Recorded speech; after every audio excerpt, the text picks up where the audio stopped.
Council আৰু BTR autonomous কাউন্সিলৰ কাৰণে পইচা পোনে পোনে চেণ্ট্ৰেলৰ পৰা ইয়ালৈ অহাৰ ব্যৱস্থা কৰিব লাগে।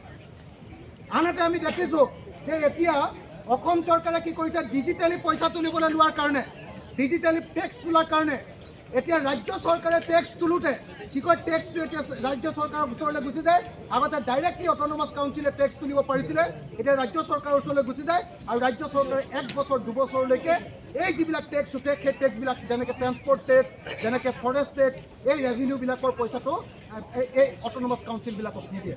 গতিকে অট'নমাছ কাউন্সিলবিলাকক সম্পূৰ্ণৰূপে স্বতন্ত্ৰ ব্যৱস্থা কৰি দিবৰ কাৰণে দাবী আজি মই ৰাজ্যপালৰ ভাষণৰ মাজতে এই দাবী উত্থাপন কৰিছোঁ। এই 3টা মূল দাবী আপোনালোকে জানি আচৰিত হ'ব যে বিটিআৰত আজি বিটিআৰ এছেম্বলিত ইয়াতে অধিৱেশন পাতিছে অসম বিধানসভাৰ, অথচ ৰাজ্যপালৰ ভাষণত বিটিআৰ চুক্তি কিমান কাৰ্যকৰীকৰণ কৰা হ'ল তাৰ কোনো বিৱৰণ নাই।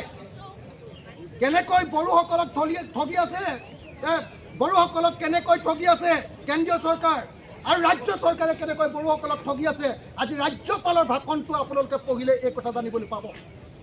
গতিকে বড়োসকলে যাতে আগতে আকৌ আন্দোলন কৰিবলগীয়া নহয়, অনতি বিলম্বে বিটিএডিৰ যিখন চুক্তি 2020 চনৰ যিখন চুক্তি মেমৰেণ্ডাম অফ ছেটলমেণ্ট, এইখন ইমিডিয়েটলি 100% কাৰ্যকৰীকৰণ কৰিবৰ কাৰণে আৰু কাৰ্বি আংলঙৰ যিবিলাক কাম আছিলে সেই কাৰ্বি আংলঙৰ কামবিলাকো সম্পূৰ্ণৰূপে কাৰ্যকৰী কৰিবৰ কাৰণে আৰু ডিমা হাছাওৰ যিবিলাক চুক্তি আছিলে সেই ডিমা হাছাওৰ চুক্তিবিলাকো কাৰ্যকৰীকৰণ কৰিবৰ কাৰণে দাবী উত্থাপন কৰিছোঁ।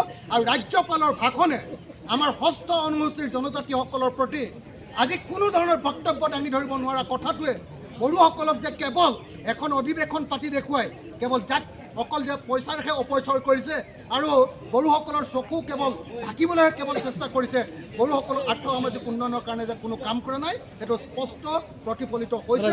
গতিকে মই ভাবোঁ যে আজি অসম চৰকাৰে, মুখ্যমন্ত্ৰীয়ে আমাক ক'বই লাগিব যে বিটিআৰ চুক্তি কেতিয়া সম্পূৰ্ণ কাৰ্যকৰী কৰা হ'ব। আজি আমাক ক'বই লাগিব যে কাৰ্বি আংলং চুক্তি কেতিয়া সম্পূৰ্ণ কৰা হ'ব আৰু ডিমা হাছাও চুক্তি কেতিয়া সম্পূৰ্ণৰূপে কাৰ্যকৰী কৰা হ'ব।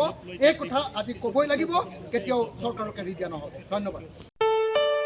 ঘৰত আনন্দ আৰু সম্পৰ্কৰ চমক বজাই ৰাখিবলৈ জৰুৰী হৈছে সকলো আনন্দময় মুহূৰ্তত মৰমৰ উপহাৰ দিয়াটো। সেইবাবে মধুশ্ৰী জুৱেলাৰ্ছে আনিছে সকলো ৰঙীন ক্ষণৰ বাবে বিশেষ গহনা। হীৰাৰে হওক, সোণৰে হওক বা ৰূপৰে হওক, শ্ৰেষ্ঠ ডিজাইনছ আৰু হলমাৰ্কযুক্ত গহনাই ৰাখে সম্পৰ্কক নিখুঁত। তেনেহ'লে আজিয়ে আনক আনন্দ মধুশ্ৰী জুৱেলাৰ্ছৰ সৈতে। যোগাযোগ কৰক 7028000341 নাইবা ভিজিট কৰক LNB ৰোড, নলবাৰী, অসম।